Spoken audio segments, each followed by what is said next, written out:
તો અમદાવાદના સરખેજમાં કપિરાજના ત્રાસથી લોકો પરેશાન થઈ ચૂક્યા છે। 1 મહિનાથી સરખેજના રોજા આ ઉપરાંત ચીકુની વાડી સહિતના વિસ્તારોમાં આ ઉપદ્રવ જોવા મળી રહ્યો છે। વન વિભાગની ટીમ સરખેજ પહોંચી હતી અને લોકોને લાકડી લઈને ફરવાની ફરજ પડી હતી। 5 દિવસથી કપિરાજની ટોળીનો અહીં ત્રાસ જોવા મળી રહ્યો છે। સરખેજમાં 30 લોકો પર હુમલો થયો હોવાની પણ ફરિયાદ સામે આવી રહી છે। તો જ્યાં જુઓ ત્યાં બસ આ કપિરાજનો ત્રાસ અહીંના લોકોના ભયનું કારણ બન્યો છે અને 30 જેટલા લોકો પર અત્યાર સુધીમાં કપિરાજે હુમલો કર્યો છે અને તેને કારણે 5 દિવસથી કપિરાજની આ ટોળીના ત્રાસને લઈને અહીં લાકડી લઈને લોકો ફરી રહ્યા છે કે જેથી તેઓ કોઈપણ પ્રકારના હુમલાથી બચી શકે।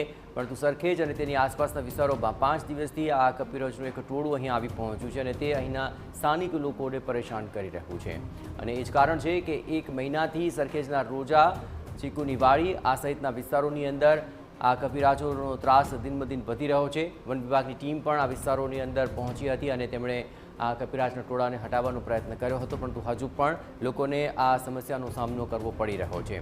લોકો અહીં લાકડી લઈને ફરી રહ્યા છે કારણ કે કોઈપણ જગ્યાએથી આ કપિરાજની ટોળી હુમલો કરે તેવી શક્યતાઓથી તેઓ ભયમાં છે।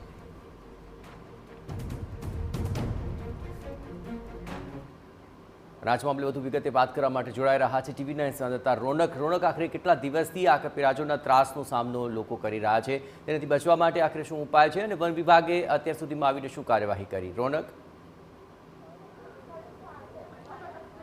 બિલકુલથી રખડતા ઢોર અને શ્વાન બાદ હવે જે કહી શકાય કે કપિરાજનો આતંક જે છે તે લોકોને હેરાન કરી રહ્યા છે। અમદાવાદીઓ એક બાદ એક પરેશાનીનો સામનો કરતા હોય તે પ્રકારે અત્યારે લાગી રહ્યું છે। ત્યારે સરખેજ વિસ્તારમાં જે ચીકુવાડી આસપાસનો વિસ્તાર છે ત્યાં આગળ પાછલા કેટલાક સમયથી એક કપિરાજ છે તે પોતાનો શિકાર છે તે લોકોને બનાવી રહ્યો છે। આસપાસના વિસ્તારોમાં અત્યારે પરિસ્થિતિ એવી છે કે લોકો પોતાની સુરક્ષા કરવા માટે જાતે જ મજબૂર બન્યા છે।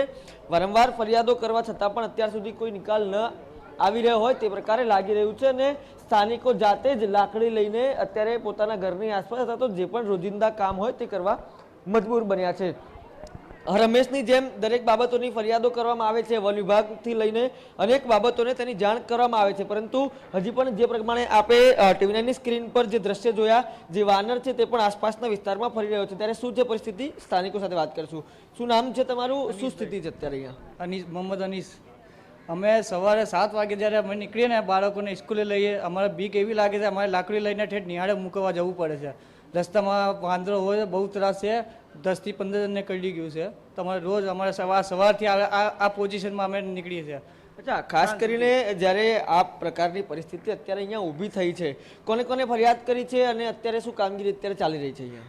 છેલ્લા ઘણા સમયથી વાંદરાના આતંકના કારણે અને ત્રાસના કારણે અહીંની પ્રજા ખૂબ જ પરેશાન હાલતમાં છે। આપ જોઈ શકો છો, દરેકે દરેક બહેનો હોય, બાળકો હોય કે નાનો બાળક હોય, એ પોતાનો બચાવ માટે, વાંદરાના રક્ષણ માટે પ્રયત્ન કરી રહ્યા છે। તમામ ક્ષેત્રમાં ફરિયાદો થઈ રહી છે। અમારા આગેવાનો, અમારા સાથી કાર્યકરો ખૂબ જ એક્ટિવ છે। સરખેજ એ લોકો બી પ્રયત્ન કરે, અમે લોકો બી અમારા પ્રયત્ન કરીએ છીએ કે ભાઈ આ એક ટીમ અહીંયા એવી રીતે મૂકી રાખો કે તમને ફોન કરીએ, તમે જ્યારે આવો ત્યારે આવો, ન આવો, આવીએ છીએ ના આવીએ છીએ। અમુક બહેનોને તો એવા પણ પ્રશ્ન કરવામાં અને જવાબ આપવામાં આવે છે, તમે વાંદરાને પકડીને રાખો, અમે આવીએ છીએ। હવે એક બિલાડી હોય તો આપણે પકડી રાખીએ, આ વાંદરાને જોઈને વિભાગ તરફથી એવું કહેવામાં આવ્યું, વન વિભાગના માણસો તરફથી કહેવામાં આવ્યું હતું કે ભાઈ આ પ્રમાણે તો આ એક બિલાડી હોય તો આપણે કરી શકીએ। આજે વાંદરાને જોઈને લોકો દૂર ભાગતા હોય છે ભયના કારણે। લોકો હમણાં જાણવા મળ્યું છે નાના બાળકોને આ વિસ્તાર છોડીને ફતેહવાડીમાં મૂકીને એમના વાલીઓ આવ્યા છે।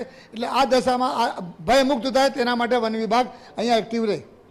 ચોક્કસથી સરકારી તંત્ર કામ તો નથી કરી રહ્યું, પરંતુ જે ફરિયાદો તેમને મળે છે તો વન વિભાગ તરફથી એવું કહેવામાં આવે છે કે તમે એ વાનરને પકડી લો, અમે તેને આવીને લઈ જઈશું।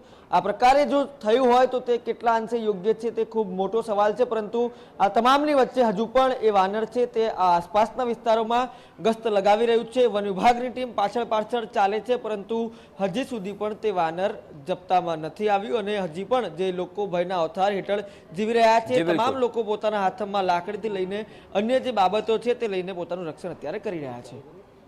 જી બિલકુલ રોનક, તમામ ગતિવિધિઓ પર આપ નજર રાખતા રહેજો. તો રોનક જણાવી રહ્યા તે પ્રમાણે આખરે વન વિભાગે જે કામગીરી આગળ ચાલીને કરવી જોઈએ તેને બદલે તેઓ આખરે લોકોની પાછળ રહ્યા છે અને લોકોને આખરે કહી રહ્યા છે કે તેઓ વાનરને પકડી લે. પરંતુ આ સમગ્ર ઘટનાને લઈને છેલ્લા 1 મહિનાથી અહીં સ્થાનિકો ભયમાં છે.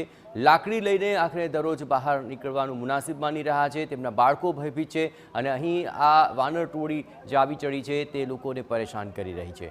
સરખેજના રોજા, ચીકુની વાડી અને તેના આસપાસના વિસ્તારોની અંદર વન વિભાગે કામગીરી કરવી જોઈતી હતી, પણ ટીમ પહોંચી પરંતુ ત્યાં કોઈ નક્કર કામગીરી નથી થઈ. આ 3 તસવીરો આપ જોઈ રહ્યા છો. ઠેર ઠેર આખરે વાનરોના ટોળાઓનો આ ત્રાસ અહીં જોવા મળી રહ્યો છે.